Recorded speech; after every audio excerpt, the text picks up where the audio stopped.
Welcome to Life Success, your life success. Today we're going to talk about energy and power, how that relates to you personally and also to your success in life. In fact, how in one sense it drives the wheel of life. We'll talk predominantly about the physical side of the triangle, the physical side of you. Energy and power is a function of many things.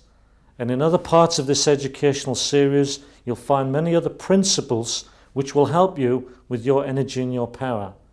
But for this session at this time, we're going to talk about some specific areas, very important ones, which will influence the energy and your power in your life. Now, why is energy and power so important?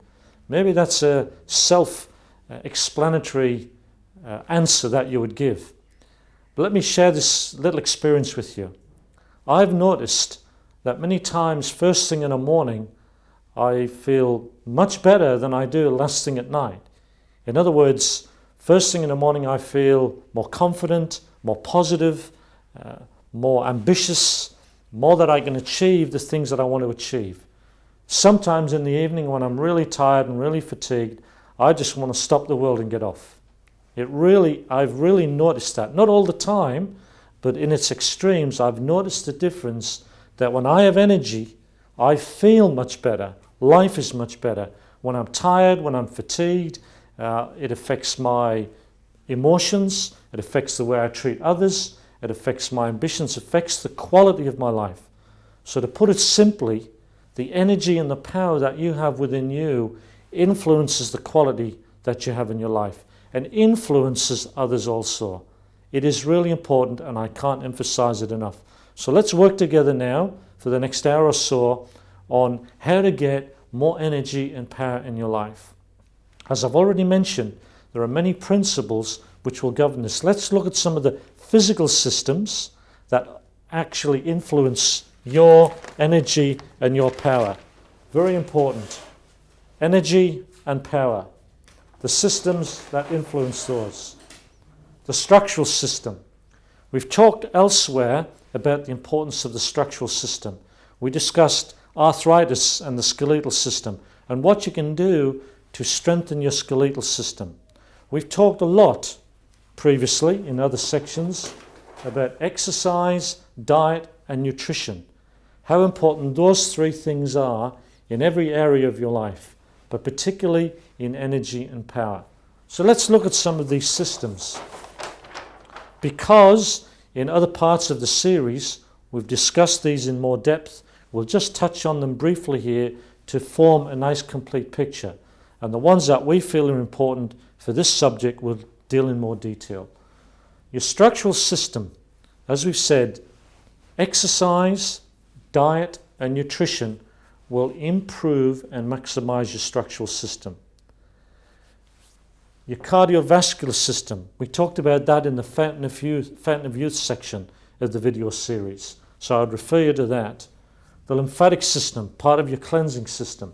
Your eliminative system, part of your cleansing system. Your pulmonary system, that's your breathing, getting the oxygen into your body. We'll learn about that in a moment. Your glandular system, biochemical, electromagnetic. We're going to deal with some of these in more detail. Let's look first of all at your structural system. Your structural system basically consists of your skeletal system, your muscular system, and all of the ligaments that hold your joints together. It is almost elementary, if I dare say that, to try and tell you that exercise will strengthen this system. Anything that you do that will stress the body in a way that the body can respond to positively will make it stronger. If you stress the body excessively in any area, it will weaken. If you stress it within the body's ability to cope or adapt to that, then it will get stronger. They've found that when they send astronauts into space, where there is no gravity, they lose bone density. Their cardiovascular system decreases in strength because there's less resistance against which to work. So they lose bone density, their cardiovascular system gets weaker.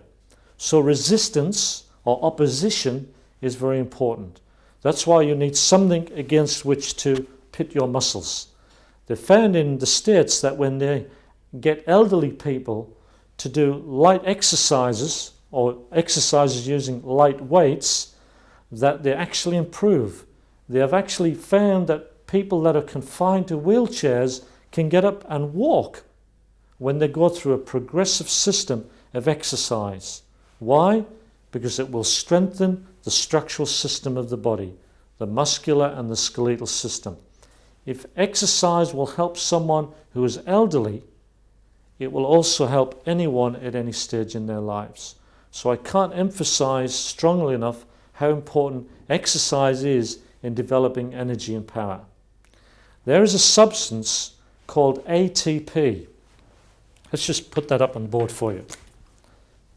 ATP, adenosine triphosphate.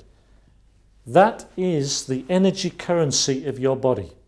So now we're going to look at the biochemical side of the energy equation. ATP is the energy currency of your body. In biochemistry, there's a pathway which has been described as the Krebs cycle. And the Krebs cycle basically tells us that when you put glucose in, or blood sugar, there's a certain pathway around which the glucose will go up, which at the end of that process, that chemical process, you will get ATP. ATP is like having money in the bank when it comes to energy.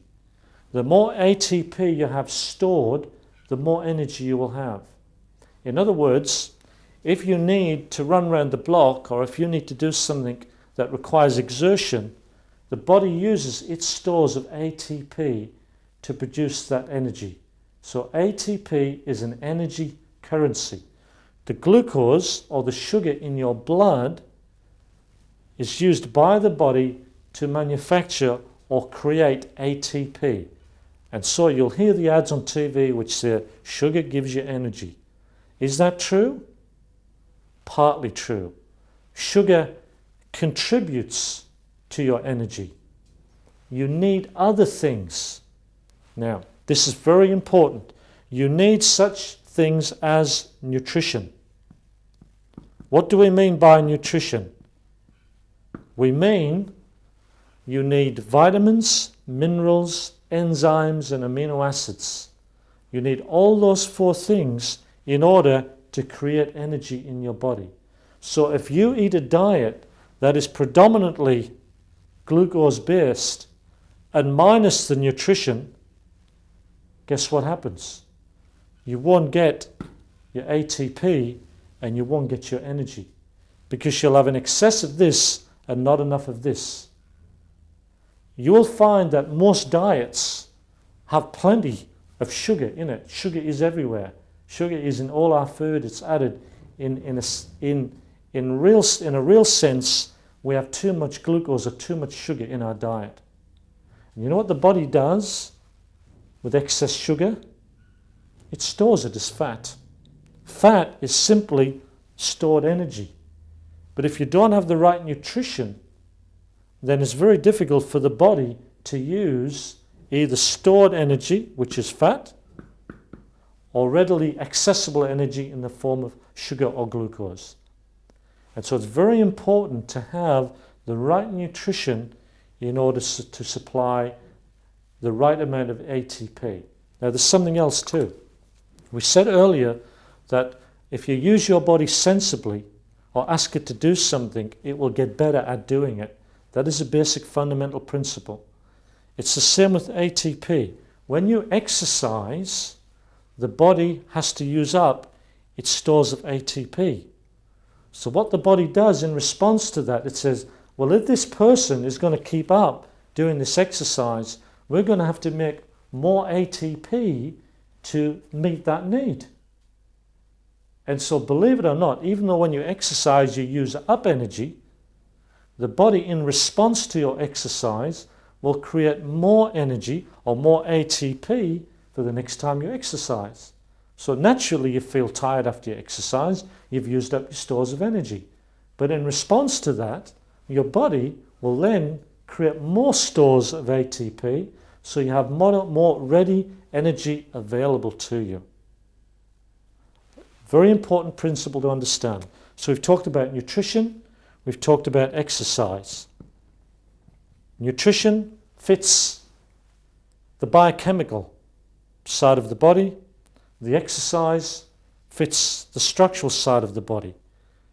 Exercise and nutrition, as we've said in other parts of this program, will also help your cardiovascular system and your lymphatic system and your eliminative system.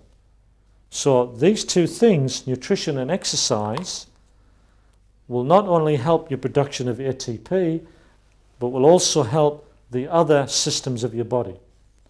So the biochemical side of your body is very important for energy and power. Now there's another thing which might just seem a little complex to you, but I'm going to touch on it here because it's very important. And it's such a thing called a biological electron. A biological electron. Biological electrons. Dr. Joanna Budwick, who's a medical doctor in Germany, who treats many degenerative diseases, particularly cancer, talks about this particular item. And she believes, her theory is that when the body is deficient in biological electrons, you are more prone to disease such as cancer, etc. And part of her program is to include food that is very high in biological electrons. And the food that she uses is a combination of flaxseed oil, correctly processed, and cottage cheese. And by combining those two substances together, that provides a base or a foundation for the biological electrons to fasten to. So you must have the right molecules in your body so your body can absorb the biological electrons that in a sense come from the sun. They're in our food, but according to her, we are heliotropic. That is, we are plugged into the sun. We're not talking about the ultraviolet or the infrared. We're talking about biological electrons that, according to this doctor and others, will actually be transmitted to us by the sun. The sun beams to us biological electrons, which the body then absorbs and uses for its energy pathways. This might sound a little mystical to you, but I'm giving you the basis of some things that you can do to increase your energy and your power. Most of our fresh fruit and vegetables will also contribute to this phenomenon here. Now, we're not saying you should go out and get sunburned. We're not talking about that. But a certain amount of sunlight is very, very good for the body for a number of reasons, but particularly to get your biological electrons. Now, there are also some herbs that actually, a lot of your spices, a lot of your herbs contain biological electrons. That's what makes them so active. Now, this is a fascinating subject, and in my Life Success System series of notes, we talk about this more and we go into it in more detail. But I just want to touch on it here to encourage you to get a little bit of sunlight and to use the flaxseed and the cottage cheese combination in your diet to provide the basis for the biological electrons to fasten to. It's also theorized that oxygen provides a carrier for the biological electron. Enough said on that before I get too far and I lose you. That's the biochemical side. Let's look at the electromagnetic side. In a sense, the biological electron is also in the electromagnetic side of the system of the body. The electromagnetic, I would also refer you to the exercise section that we do in the videos on the electromagnetic, because we talk about a number of things in there. We've mentioned in other parts of the video about the electromagnetic system and about energy fields and about chakras. Now, the very term energy fields should give us a little clue as to how important that is in the energy and our power. There are many things in our environment that will actually negatively affect the energy field around our body. Such things as radiation, such things as overhead power lines, such things as quartz watches. For sensitive people, a quartz watch will often disturb the electromagnetic force field of the body. I've had patients in my clinic that have had symptoms in one hand or one arm that have resisted conventional therapy. When we have them take their watch off or remove it to the other hand, their symptoms disappear. Psychological, you may say? Maybe, but I suspect not. It's because of the electromagnetic force field that has been disturbed by that quartz watch. Now, I'm not saying you shouldn't wear a quartz watch. What I'm saying is be aware that some people are sensitive to it. In fact, if you put the quartz watch over the umbilicus, and to accentuate the effect, you don't have to do this with everyone, but you accentuate the effect with the south pole of a magnet, it will cause a strong muscle to go weak. That's how one way you can tell whether someone is susceptible to electromagnetic force field. So we have electromagnetic pollution all around.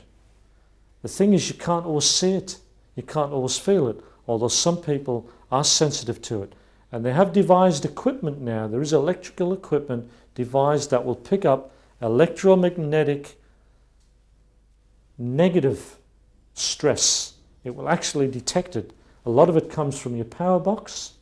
In another section, I'll show you how there's underground water, which can actually create also electromagnetic stress. What are we saying here? What we're saying is there's a lot of electromagnetic pollution in our environment. That electromagnetic pollution will affect the magnetic field, the electromagnetic field of our bodies, and cause our energies to drop. So for those people who are constantly tired or have no energy, you have to look at many factors. As we said here, for your energy and your power to be at its maximum, you have to make sure that every factor in your lifestyle is working optimally and in harmony. So you could have a problem in any one of these systems, any one or more than one. You might say, okay, well, gosh, where do I start? Where do I go? You study the material and you do everything you can. But as we talk, you may find that there's something that hits home to you. You might say, the electromagnetic force field could be affecting me when you've tried everything else. Power boxes, microwaves, TVs, computer screens, all of these things contribute to our electromagnetic pollution. We actually have a copper coil that sits on top of our TV to divert the electromagnetic force field that comes off that TV. We have one on our computer at work. And my receptionist says she notices the difference when the coil's on there than when it isn't, because she gets tired sitting at that screen. So there are many different devices that are around that you can use to help reduce the electromagnetic force field. Basically, if you're healthy and strong and in good shape, the electromagnetic pollution should not affect you to that degree, unless you're really sensitive. And so the solution to electromagnetic pollution is to make sure that you're as healthy as you possibly can be, that you get the right amount of exercise, you get the right diet, and you get the right nutrition. We have found that barley green juice powder, that is the barley plant is produced into a powder form, we find that very helpful. Also spirulina is very helpful because these substances have their own positive electromagnetic force field around them. They are live substances, and when you place live foods into your body, that force field then will strengthen the force field of your body. So one thing you can do is to eat what we call live foods. There's some people in Melbourne, Dr. Gawler, who is a dentist, actually had a leg amputated because of cancer, Ian Gawler, and he has a treatment protocol for cancer. Using Chilean photography, they were able to photograph the energy field around foods. and they were able to detect when it wasn't there and when the energy field was there. And they conducted an interesting experiment. They had cooked food and they had raw food and had all different kinds of food, and they found that some food had the electromagnetic energy field around it and some didn't. Of course, yes, raw food has the electromagnetic energy force field more than what non-raw food would have. Again, that's another subject, but they were able to demonstrate using Kirlian photography the electromagnetic force field around food when it was there and when it wasn't. So you need live, raw fruits and vegetables as much as possible. You don't have to eat only that, because you get other things from food as well. You get the nutrition that we talked about. We talk more about diet. We talk more about the diet and the other systems in the other sections of the video. So I'm just touching on that now to let you know how important that is in the electromagnetic force field. There are also exercises, what I call the Tibetan Fountain of Youth exercises, which will be shown later, will actually strengthen your electromagnetic force field. There are certain energy centers in your body called chakras. These chakras rotate within a certain energy.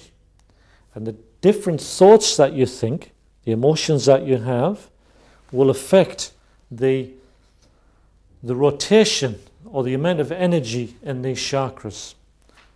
These Fountain of Youth Tibetan exercises will actually strengthen your chakras. That's the theory.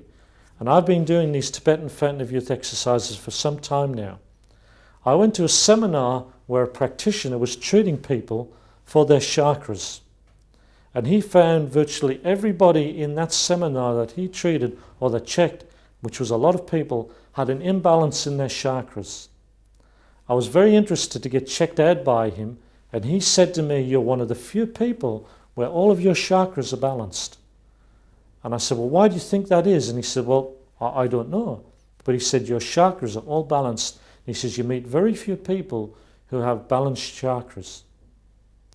And I believe one of the reasons for that is because of the Fountain of Youth exercises that I do, which I'll be demonstrating at another time. The Fountain of Youth exercises strengthen your chakra system and will contribute to your energy and your power by strengthening your electromagnetic force field of your body. As we mentioned before, there are many things, or a single thing that you can do, which will help more than one system of the body. So when we talk about the Tibetan Fountain of Youth exercises for strengthening the electromagnetic system, those exercises will also strengthen your structural system, the cardiovascular system, etc., etc.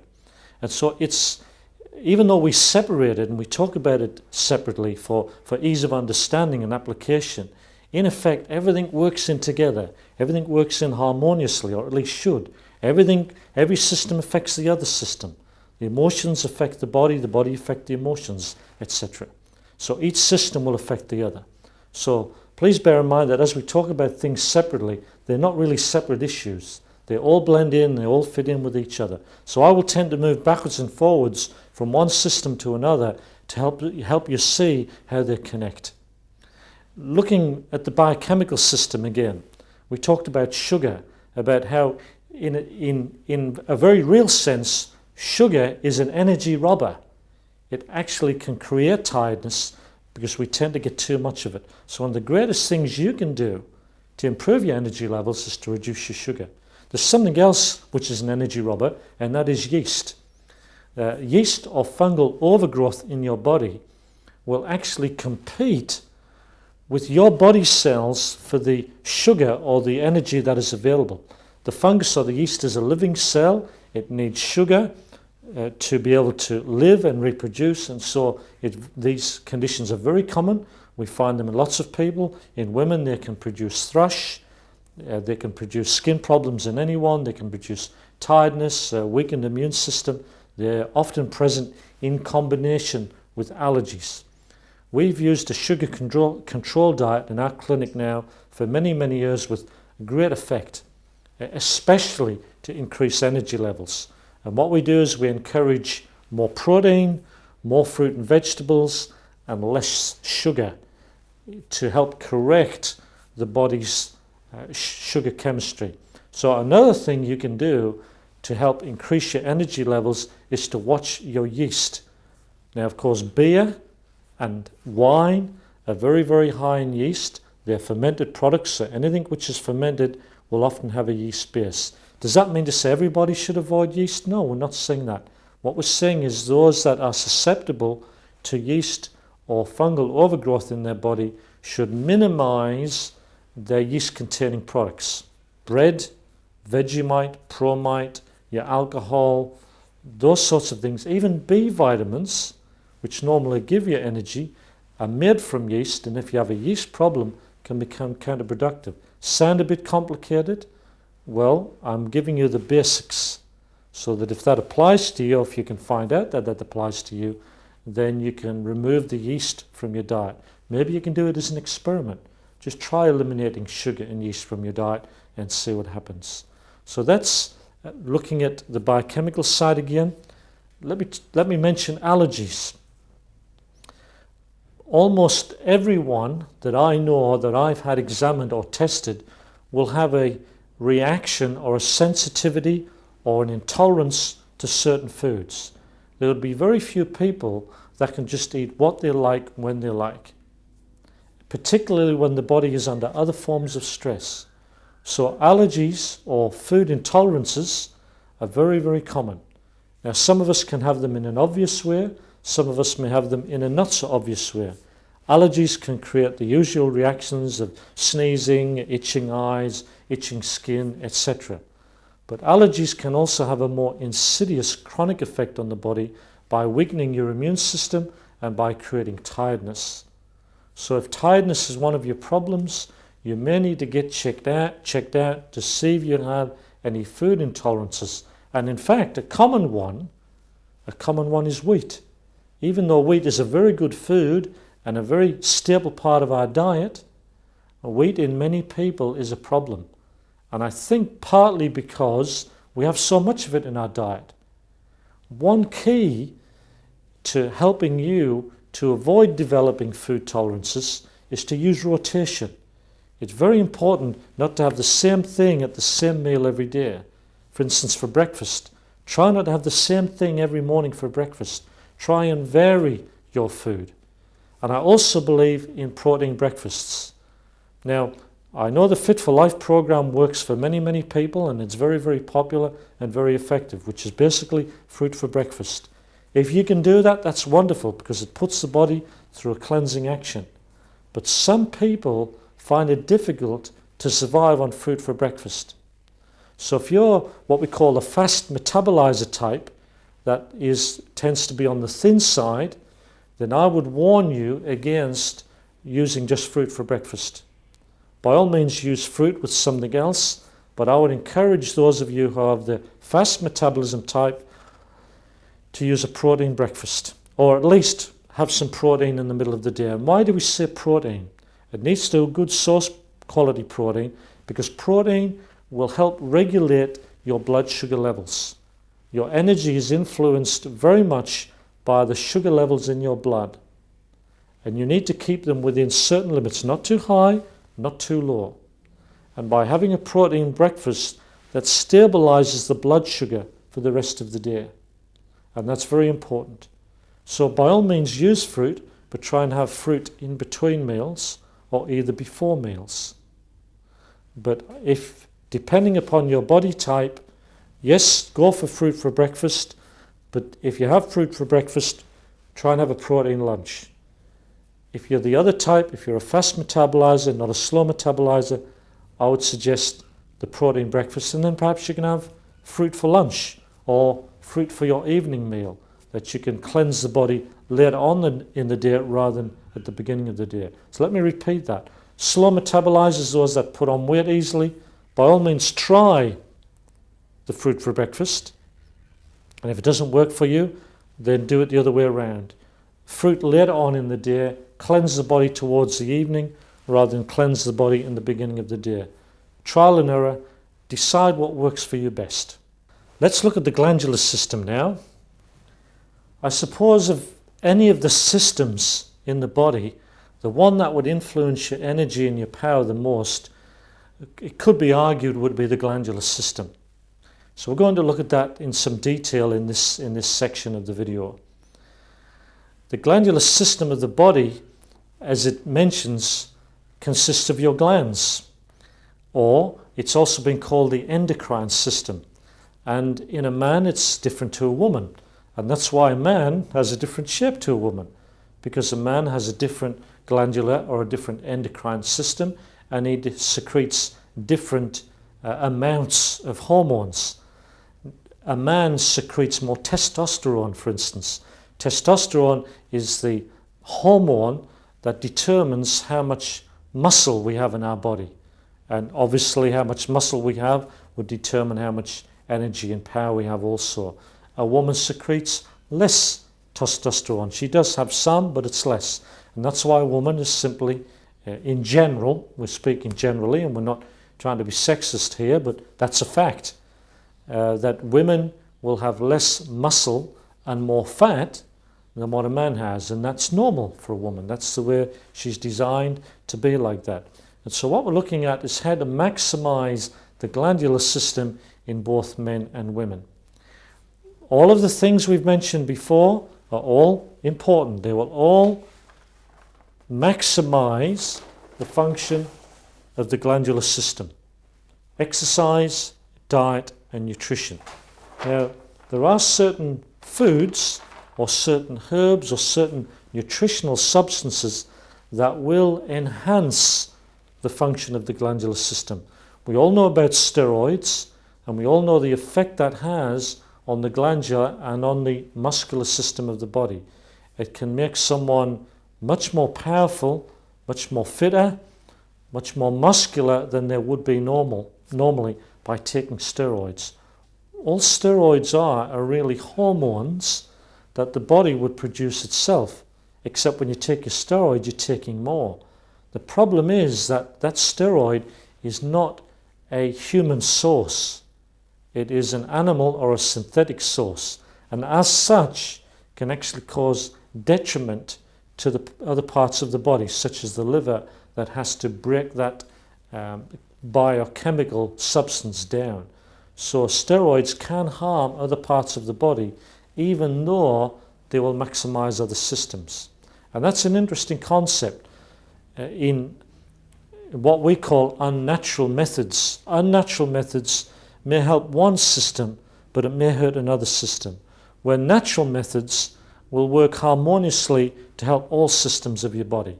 Now, believe it or not, there are certain natural substances that can increase certain hormones in your body. There are certain herbs that will do that, and I call them loosely my herbal steroids, and I've used them personally, and I've had other people use them with great success. There is a gentleman, a Chinese gentleman by the name of Lai Chong-tun. Professor Lai Chong-tun reputedly lived till the age of 256. 256. Now, the New York Times recorded his death, and the Chinese government attested to his birth. Now, how true the story is, I cannot validate it, but the information is obtained from a book, and I sourced the information, and I was assured that it was reliable. However, the story goes that Professor Lai Chong-tun lived till the age of 256, and he used two substances predominantly, two herbs that he believed helped him to attain that age.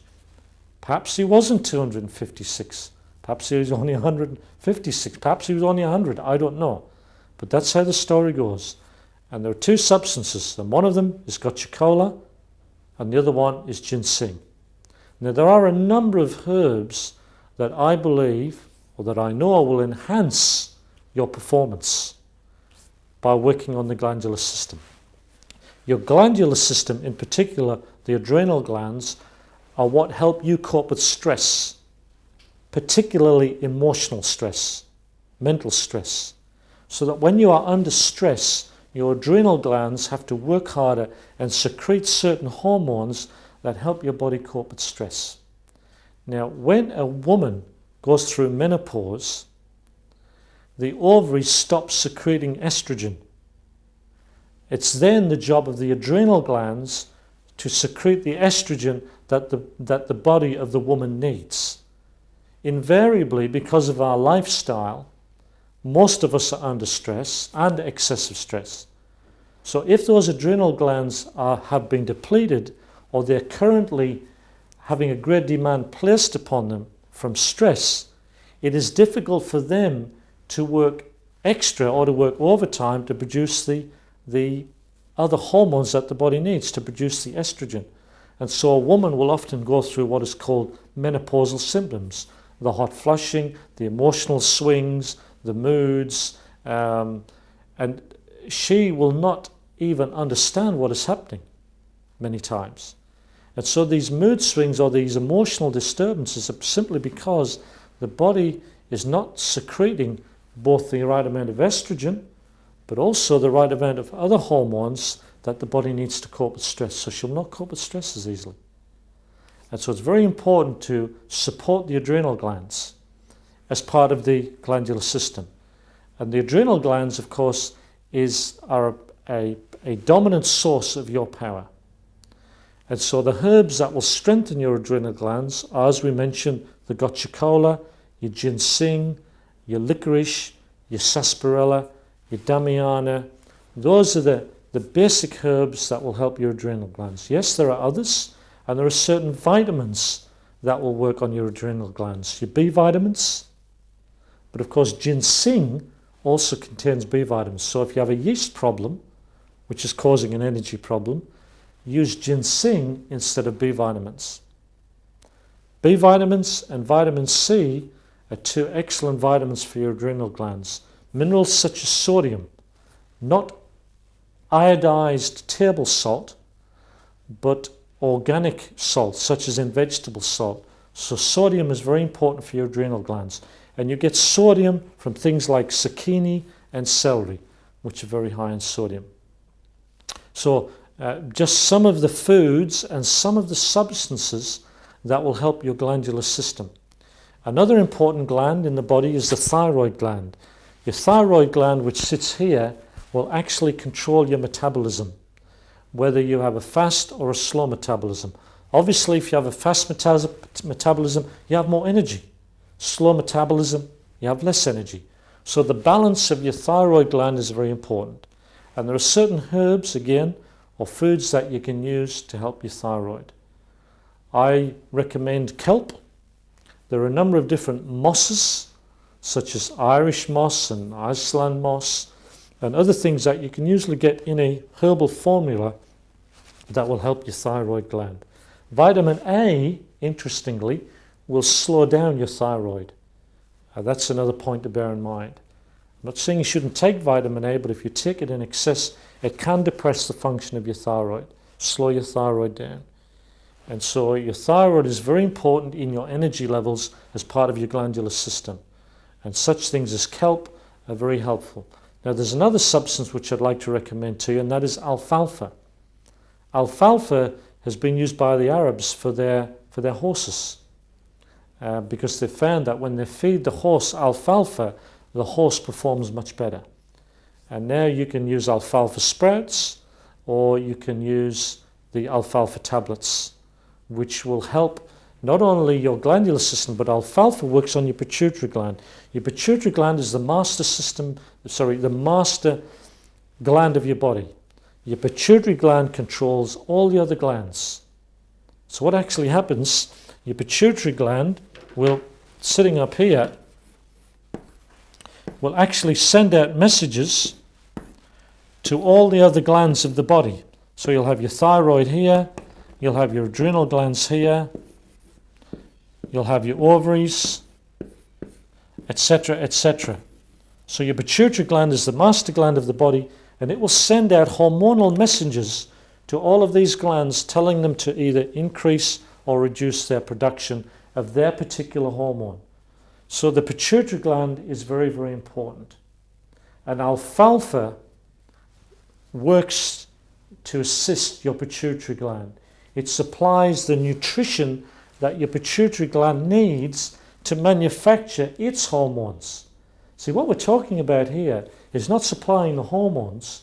We're talking about supplying the raw materials to the body so it can manufacture its own hormones. And so we've talked about certain herbs or plants, whichever way you want to call them or refer to them, that will provide the raw materials so that your body can manufacture the right biochemicals or hormones to be able to release into your body to work in all the metabolic pathways that your body has to work through. Alfalfa for the pituitary gland. There's another gland above the pituitary gland which is called the hypothalamus. And interesting, your hypothalamus controls your pituitary gland. And above your hypothalamus is thought or emotion. The thing that influences your hypothalamus, which is situated in your brain, is your thought and your emotions. So your emotions and your thoughts, your feelings and your thoughts can actually influence your whole glandular system. And so one of the most profound things that I've discovered for myself to increase my own energy levels is to control my thoughts and my feelings. My thoughts and my feelings influence your energy levels more than you realize. So if I'm feeling tired, or if I'm feeling a lack of energy or power, and I think, well, I'm doing all the right things, why is this so? I often come back to, okay, check my thinking. Is my thinking not right? Is there something wrong with my thinking or my emotions? And when I check that and I make the necessary adjustments, I find my energy levels come back again. So I've noticed this in my own life, and again, I've had the opportunity to notice it in the lives of others as they've applied the same principle. Because your thoughts and your feelings, and again, that is something that we're going to look at in another section of this series. But your thoughts and your feelings above your hypothalamus will influence that, which will also influence your pituitary gland. Now, there are many nutrients that your hypothalamus needs also.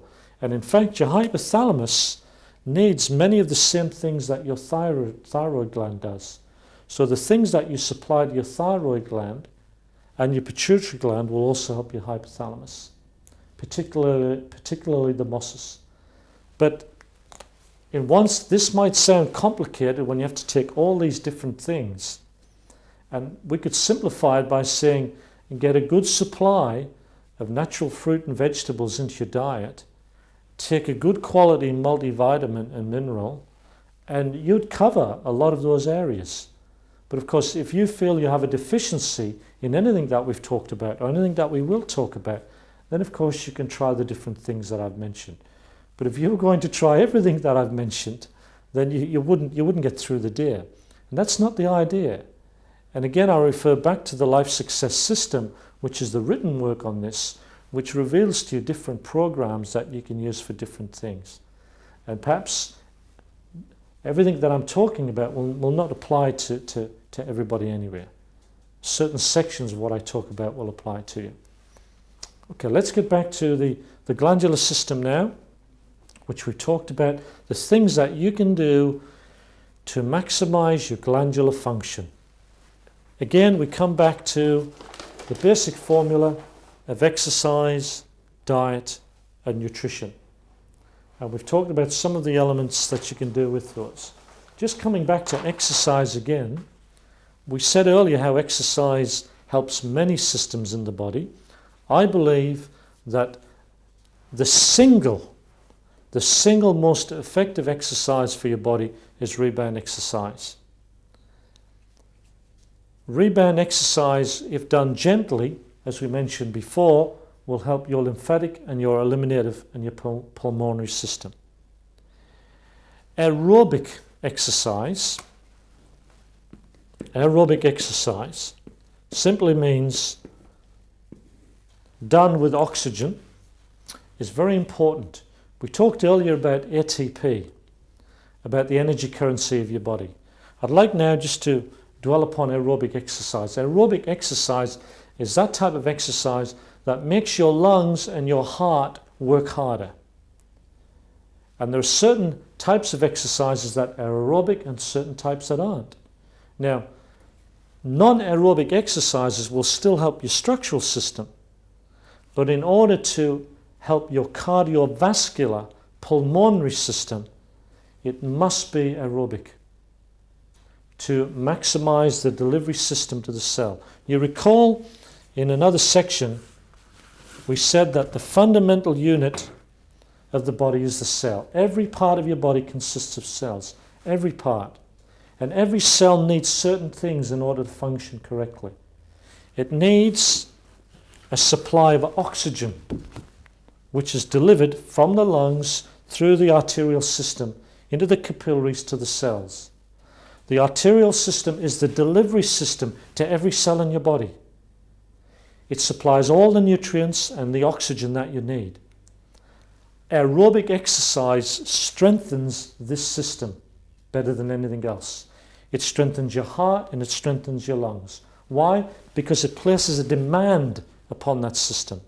And as long as that demand is not excessive and the body can recover from that, that system will get stronger. But it must be aerobic. It must be sustained. It must be at the point at which you can barely talk. And so as you're exercising, you'll be able to just carry on a conversation or barely able to carry on the conversation. There are certain ways you can check your pulse to see if you're doing aerobic exercise. In our booklet, our Lose Weight booklet, which is here, we have a section in here on aerobic exercise and how to work out your pulse rate. A very, very rough, and it's very rough way to do it, is to simply double your resting pulse rate. Double your resting pulse rate and check that midway through your exercise program to see whether you're doing the right aerobic exercise. And it must be maintained for at least 12 minutes. So to strengthen your cardiovascular system, this side, the arterial, which will also help the other side, to strengthen the delivery system to every cell in your body, you must do aerobic exercise. And I would suggest you do it at least every second day. I do my aerobic exercise 3 times a week. And I would suggest 4 times a week is even better. But it must be sustained and it must be for 12 minutes. Tennis and squash are not aerobic. Because even though they may get the heart and the lungs working, they're not usually sustained. Now, some of you squash players out there will say, well, you don't know how I play squash. That's fine. If your heart rate, if it's non-stop squash and it goes for 12 minutes, then that's fine. But if it's stop-start, generally it will not be aerobic. I'm not saying that exercise isn't any good for you. It is good for you. But it may not be strengthening this system to the degree that it should. So your aerobic cardiovascular exercise is a very important part of your program in order to increase the energy and the power in your body. So you maximize the delivery system to the cell and you minimize your health risk. Remember what we talked about? That this is about health risk also. You do not want to be a statistic. You do not want to die of a heart attack. 4 out of 10 of all deaths occurs as a result of a heart attack or a stroke. And one good way to prevent being one of those statistics is to include as part of your program aerobic exercise at least 3 to 4 times a week. Now for some people, walking is aerobic. Depending on how fit you are or how heavy you are, power walking can be aerobic. Now walking is a wonderful exercise, but usually it's not aerobic. So in order to get your aerobic exercise in, again, you could jog on a mini trampoline, you could jog on grass, you could do power walking, you could do swimming. There are a number of exercises which are classified as aerobic. But it's an important part of your program. Swimming, running, power walking, jogging on a rebounder, etc. Anything which is sustained for 12 minutes. And don't forget to do your warm-up and do your stretches. Now, stretching is very, very important. And again, in another part of the series, we'll be demonstrating some of the exercises that I would recommend. We'll be looking at stretching, we'll be looking at warming up, we'll be looking at aerobic exercise, we'll be looking at flexibility. I said earlier that the best single form of exercise, I believe, is rebound exercise, and that can be aerobic. Now, let me modify that just a little bit by saying the best form of exercise is a variety of exercise, because different exercises work in different ways on the body. For instance, if you do weights or resisted form of exercise, that will help your structural system. It will develop your muscles and your joints, which is a form of strength and power. If you do aerobic exercise, that will strengthen your cardiovascular system. You're doing stretching exercises and rebounding, that will help your flexibility. And so I would recommend a variety of exercise. So what I do is I do rebound exercise, I do some running, I play some soccer with my son, I do some swimming, and I do some weights, and I do some yoga type exercises for flexibility and stretching. The yoga type exercises are the Tibetan Fountain of Youth, which will be demonstrated in another section.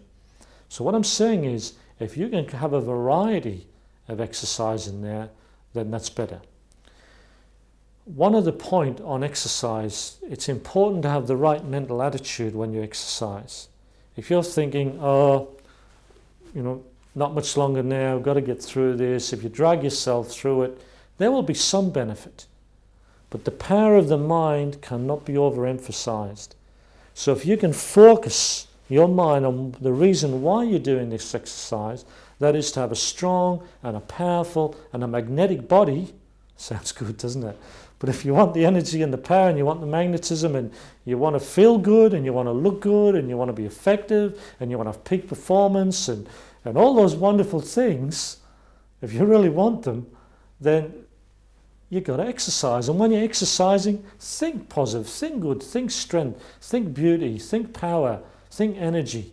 Now, I don't always think those things. I think, I've got to do my exercise.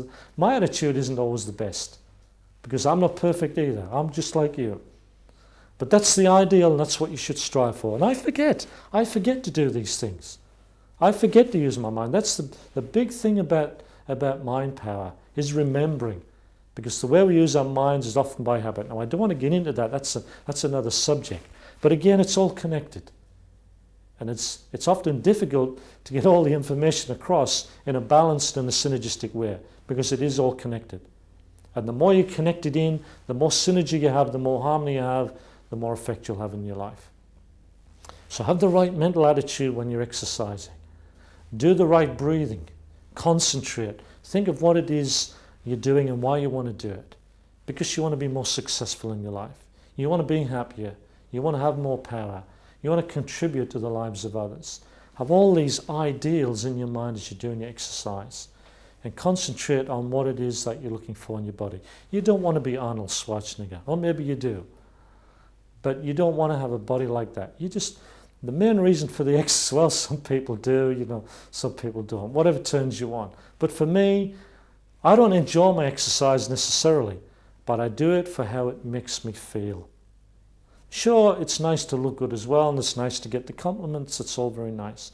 But the main reason I do it is because I don't want to be a statistic. I don't want to be at risk. I don't mind if I die young. That doesn't worry me so much. My wife worries about that, but I don't. I guess I worry about my family. I don't mind if I die young.